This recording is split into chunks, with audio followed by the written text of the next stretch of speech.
Isang magandang gabi sa lahat ng Kapinoy Creepy Files. Kamusta kayo? Sana ay nasa maayos lamang po kayong kalagayan. Ngayong gabi mga kaibigan ay magbabahagi na naman tayo ng kwentong naaayon sa tunay na karanasan. Tungkol po ito sa kababalagan, sa aswang. Kaya halina kayo, sabay-sabay nating pakinggan ang nakakatakot na kwentong ito. Pinoy Creepy Files.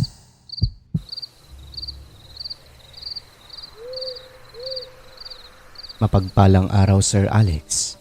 Ako nga pala si Rhoda. Hindi ko karanasan ito. Kwento po ito ng aking nanay na experience ng lola namin sa mother side o lola niya po na si Lola Solidad noong mga panahong dalaga pa siya. Isa sa kapatid niyang si Lola Let ay ginagambala noon ng masamang elemento. Ang dahilan, sinira umano ang bahay nito na malaking puno ng akasya sa tabi ng kalsada malapit sa kanilang bahay. Wala naman silang kinalaman doon dahil hindi naman sila ang namutol kundi ang mga taga-barangay. Pero sina Lola ang napirwisyo. Sa kapatid niyang si Lola Let sumapi ang engkantong galit na galit sapagkat nasira umano ang bahay nito. Sumasapi kay Lola Let at kadalasan ay 6:00 ng gabi. Agad naman nilang dinala sa manggagamot sa lugar, ngunit hindi gumaling. Ayon sa kwento, tinawanan daw yung manggagamot na tumingin sa kapatid ni Lola at sinabihan pang wala itong kakayahang makipaglaban sa mga engkantong tulad nila. Mas takot pa daw ito sa magulang ni Lola dahil Christian sila na devoted kay God. Yung kapatid naman ni Lola na hindi pala simba, siya yung sinapian. Sa kanya sumanib yung naghuhurimentadong engkanto. Sinipa ang manggagamot ng engkanto na nasa loob ng katawan ni Lola Let. Nagalit ang manggagamot at sinampal nito sa mukha ang pasyente, kaya nagalit ang nanay nila Lola. Bakit daw sampalin? Nasasaktan yung pasyente. So matapos nun hindi na nila binalik doon at kahit paulit-ulit pang ibalik ay patuloy pa rin namang sumasanib ang engkanto sa katawan ni Lola Let. Nung minsang dinala nila sa chapel at dinasalan, maalis naman daw ang engkanto. Ang problema, kapag uuwi sila sa bahay doon na naman magsisimulang sasanib sa katawan. Sobrang hirap ng sitwasyon nila noon dahil hindi nila napapaalis ang engkanto. Hanggang sa may nakapagsabi sa nanay nila na mayroon umanong isang manggagamot na tanyag sa Zamboanga. Sa takot na baka mawala na lang bigla si Lola Let, agad nila itong tinungo, Sir Alex, kahit na hindi kabisado ang lugar. Yung pasyente kasi nila nung time na yon, namamayat na dahil ilang araw na itong hindi nakakakain ng maayos. Palagi na lang nanlilisik ang mata tuwing 6:00 ng gabi na kadalasang mangyayari. Magwawala kaya napilitan silang itali na lamang ito sa kama. Yung dati kasing manggagamot na nilapitan nila sa lugar, huwad dahil pera lang ang nasa utak. Hindi naman gumagaling mga pasyente niya. Sinasaktan pa kaya nagalit ang nanay nila Lola. Dinala pa nila noon sa ospital pero ganun din. At ang sabi, psychological problem daw. Nabaliw daw itong kapatid ni Lola. At dahil palalanan ng palala, nakapagdesisyon na sila na ilabas na lang ito at agad na pinuntahan yung manggagamot na sinasabing mataas ang kaalaman sa karunungang lihim. Ayon sa nakausap nila, marami na umano itong napagaling at dinarayo raw ng mga taga-ibang lugar. At yun na nga, gamit ang kotse ng tiyuhin nila Lola, agad nilang tinungo ang lugar ng Zamboanga sa pagbabaka sakali na gumaling ang sinapian. Kumpleto ang dala nila, may pagkain, may bigas at meron ding kaldero para kung sakali ay may magagamit sila. Narating na nila ang Zamboanga del Norte. Meron silang natanungan doon na isang tao at tinuro ang direksyon. Gabi na habang binabaybay nila ang daan, Nagtataka sila dahil parang paikot-ikot lang daw sila. Ang ginawa ng tatay ni Lola, pinahinto ang sasakyan sa tabi ng kalsada at binaliktad ang damit nito dahil pamahiin umano yun kapag naliligaw. Baliktarin nyo na rin ang mga damit ninyo. Gayahin nyo ako para hindi tayo maligaw. Ay wag na, yun lang pala hininto mo eh. Madilim na ang daan oh, tara na. Sagot ng nanay ni Lola. Saad naman ng kanilang tatay, baliktarin nyo na lang muna yung damit ninyo. Wala namang mawawala eh. Wag na nga sabi kung ano-ano yung naiisip mo eh. Pinilit sila ng tatay ni Lola sir pero hindi sumang-ayon yung mga babae dahil gabi na at hindi naman daw totoo. So ang tatay lang nila ang binaliktad ang damit tapos yung tiyuhin niya na nagmamaneho ng sasakyan. Nang gabi na yon, mabuti na lang hindi sinumpong yung kapatid ni Lola. Parang himala nga eh. Baka daw nagpaiwan yung engkanto sa kanilang bahay.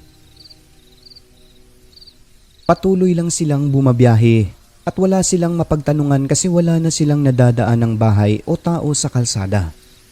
Puro punong kahoy na lang makikita nila sa magkabila ang daan at parang paikot-ikot lang daw sila.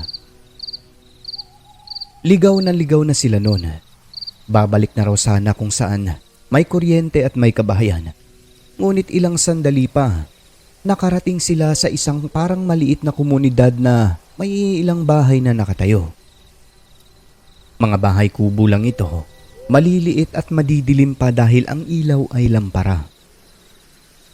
Kung babalik daw sila, saad ng nanay ni Lola, sobrang layo na.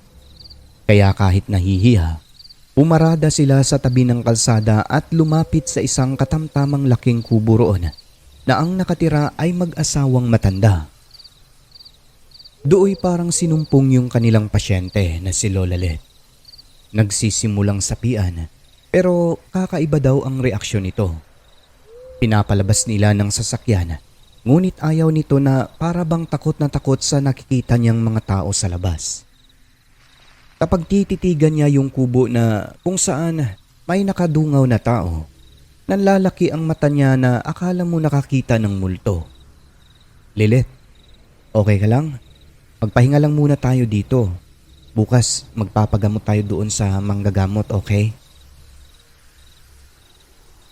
Dinasalan nila si Lola Let sa loob ng sasakyan sabay-sabay hanggang sa kumalma ito at nagtanong kung saan na sila banda. Palatandaan na naging okay siya. So, pinuntahan na ng tatay nila Lola yung mag-asawang matanda na nakadungaw sa kubo para makituloy. Pinapalan na ang mukha para lang kahit papano'y safe sila sa gabi na yon. Magandang gabi po sa inyo, Lolo, Lola. Pwede ho makaistorbo? Oo, pwede.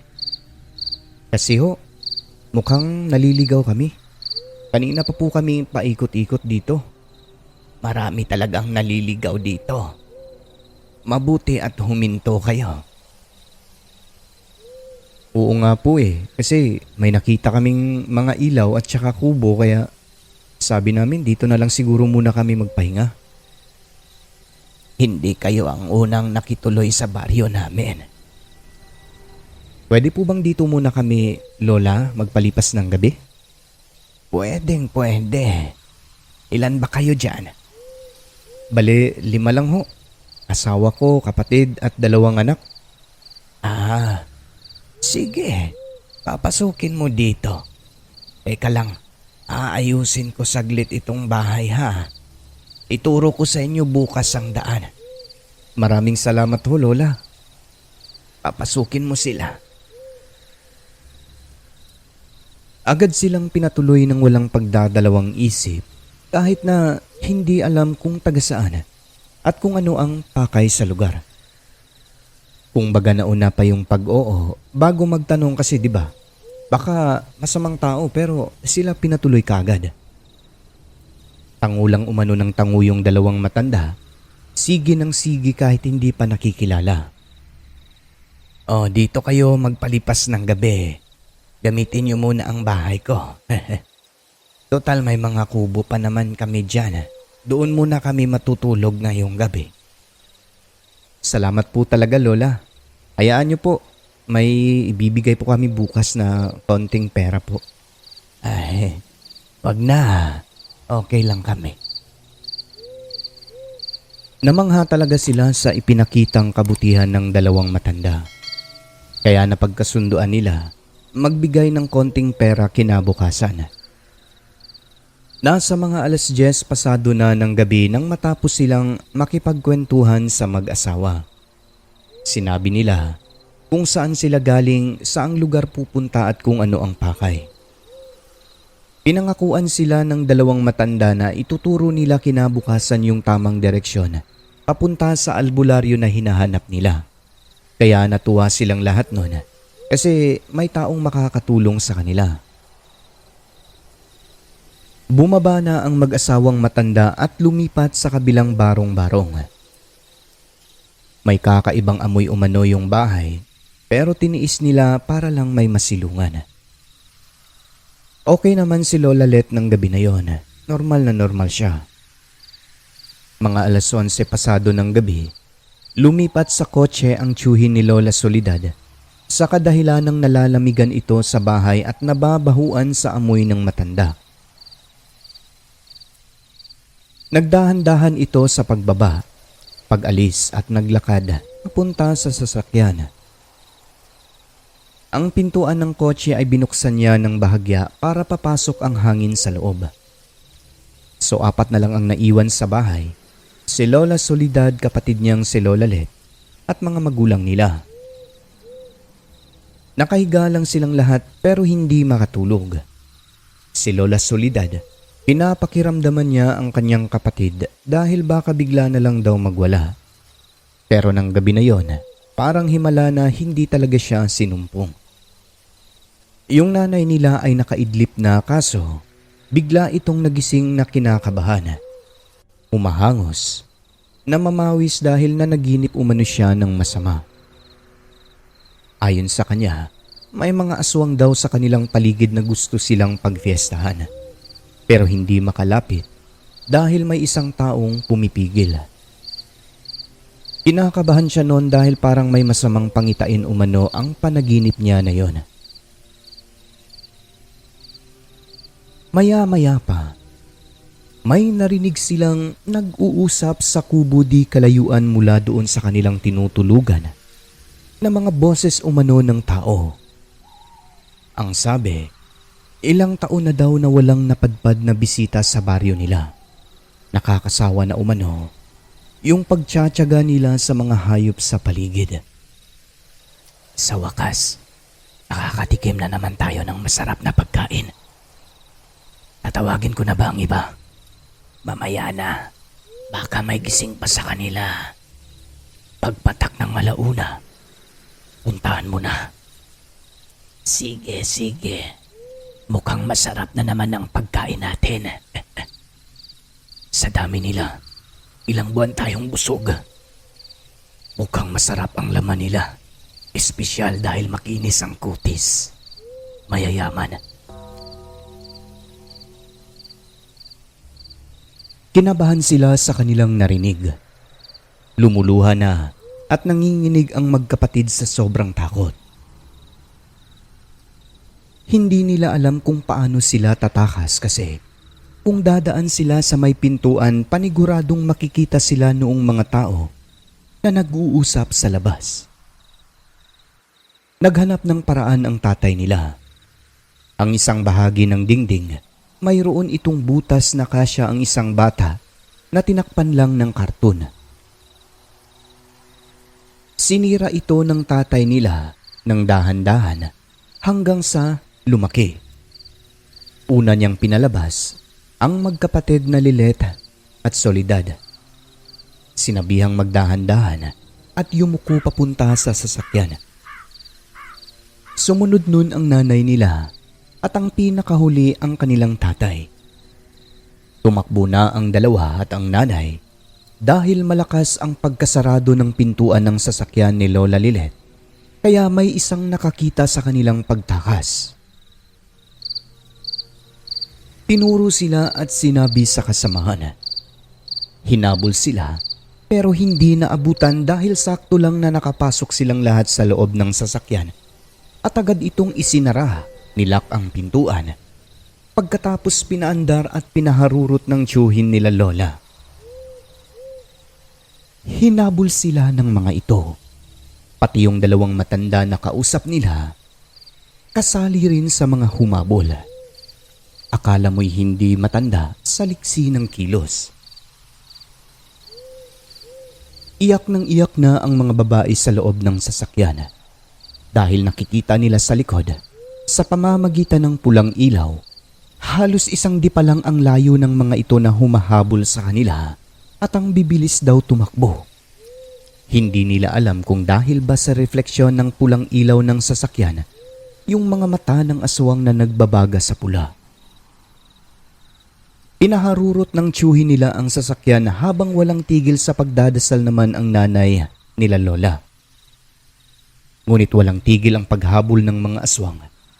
Hanggang sa ilang sandali pa, may nadaanan silang taong nakaputi sa gitna ng kalsada na parang lumiliwanag ang katawan at ang kasuotan tapos walang mukha. Kitang-kita nilang lahat ito na nakataas daw ang isang kamay at nakaharap sa kanila. Paglagpas nila dito, nanlalaki ang mga mata nilang apat na panganga dahil yung mga aswang na humabol sa kanila nagsipulasan pabalik sa baryo ng mga ito. Natakot sa tao na yon, na tingin nila ay isang anghel. Ang nakakagulat pa sa sinabi ng nanay nila Lola, parang yun din daw yung taong kanyang napanaginipan kaninang walang mukha sa bahay ng aswang. Yun daw yung pumipigil sa mga nakapalibot na aswang. Dire-diretso sila hanggang makarating sa bahagi ng lugar kung saan may mga ilaw at kuryente na. Siguro nasa mga 1 oras din ang binyahe nila bago marating ang bahagi na yon. Huminto sila doon sa may tao at nagtanong kung saan ang lugar na hinahanap nilang albularyo. Tinuro sa kanila ang tamang daan. Mali pala ang tinatahak nila kasi mali ang turo nung unang pinagtanungan nila. Nagpahinga na muna sila roon. Nagkwento ang nanay nila Lola tungkol sa naging panaginip nito. Ayon sa kanya, sinyalis pala iyon na merong kapahamakang naghihintay sa lugar na yon. May mga aswang daw sa kanilang paligid na gusto silang pagfiestahan. Pero hindi makalapit bunsod ng may isang taong pumipigil. Mahaba umano ang buhok, mahaba ang damit na kulay puti at lumiliwanag ang katawan pero hindi makita ang mukha. Parang nag-guide daw sa kanila sa isang bilog na screen na dito dumaan sa butas para hindi sila maabot ng aswang. At nung sumuot na siya sa butas, doon siya nagising. Yung lalaki umano sa kanyang panaginip, yun din yung nadaanan nila sa kalsada at nag-guide sa kanila para malayo sa kapahamakan. Hindi nila alam kung ano yun, pero baka isa umanong anghel. Kung ikukumpara ngayon, mahirap talaga noon dahil walang cellphone na pwedeng gamitin sa mga lakad at sa oras ng kagipitan. Pero sa awa ng Diyos, nakaligtas sila sa tiyak na kapahamakan. Sa huli, Sir Alex, ay natunto nila ang lugar at ang bahay mismo ng albularyo tapos ginamot si Lola Lilet. Yun nga lang, bumiyahe pa sila ng 1 oras mahigit. Umikot sila at hindi na bumalik sa dating dinaanan na may mga aswang na naninirahan. Sa takot na baka ang mapagtanungan, kaisa rin sa mga naninirahan doon sa isang baryo ng Zamboanga.